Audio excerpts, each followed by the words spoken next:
Stocks. I know very little about stocks beside the iconic bull on Wall Street. When people get into the stock market, do they imagine themselves facing off against the Wall Street bull? Does investing have the same intensity as a bullfight, or it's not that literal?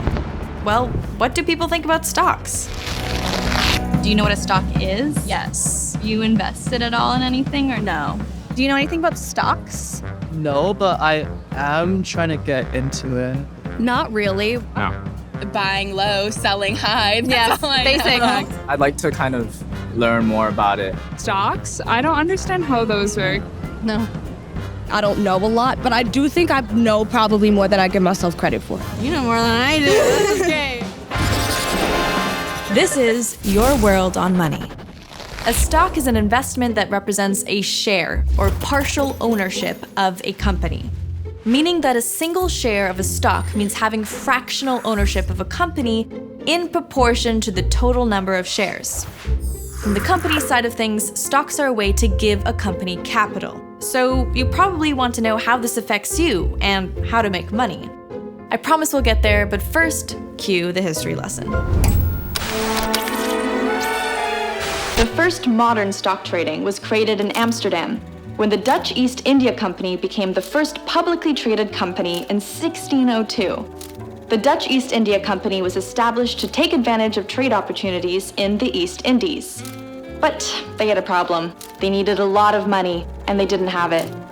In order to raise money for their voyages, they decided to sell stock in the company to anyone in Amsterdam who was willing to invest. In return, investors got a fractional ownership in the company and a distribution of profits if the company itself turned a profit. But what do stocks look like today? Hello, Callie. Thank you so much for joining me here today. Hey, thanks for having me.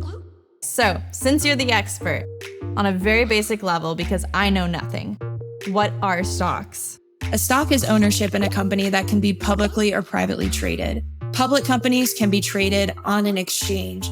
I'm talking about the New York Stock Exchange. I'm talking about the NASDAQ or two that most people know. On the other hand, sports teams like NFL teams, for example, are private enterprises, meaning that shareholders own them, but you can't trade them on the stock market. So on an individual level, would you say that stocks are a great way to generate personal wealth? So first of all, nothing guarantees wealth. That being said, history over decades has shown that investing in the stock market and holding a diversified portfolio or a portfolio of a bunch of different kinds of stocks can be a compelling way to build wealth. What is the main reason that the stock market has been such a wealth generator?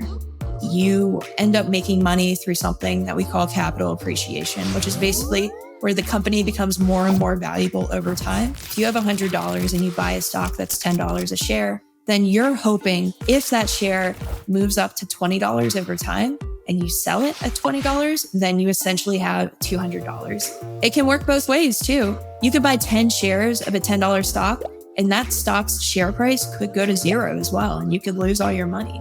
So there isn't a certainty, there isn't a guarantee that you're going to make money off of stocks or in the market. And that's the risk you take for that hopeful return. All right, so can you tell me what the difference is between an individual stock versus a mutual fund? Single stocks are what most people think of as investing. It's buying a share of Apple. By comparison, ETFs and mutual funds allow you to invest in a basket of companies.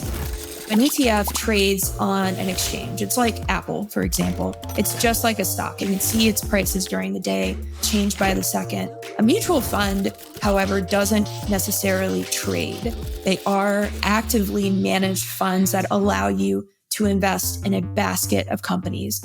And many investors choose them because it is the easier way to get broad-based exposure to certain markets and certain sectors. If I wanted to start buying stocks and investing in companies, what should I know before I begin? The big thing you need to do when you start investing is to sit down and ask yourself, why do I want to invest? Because when you're investing in the stock market, you are taking on some risk. Nobody has a crystal ball. And the concept of diversification and asset allocation really stems from all of that. So diversification is basically the act of putting your money in different assets in different sectors and different stocks, because You ultimately can't tell the future. And as much as you like a certain stock or a certain sector, you want to hedge your bets by spreading your money out. And then you need to track it. You need to watch it as markets move and make sure it doesn't stray too far away from your targets. Of course, you can lose that money that you invest, but sometimes the best way to learn is by doing. And I usually tell people to, read about it. Start looking into the stock market, how it works, how investing works. Even if you haven't started investing, that's a great way to become comfortable with it.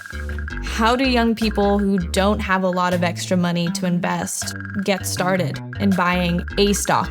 If you come to a brokerage and you have $10 or $20, chances are you can find a way to invest that. Oh, really? Only $10, $20? There are no minimums, and a lot of brokerages also don't charge fees for trading. Wow. Okay.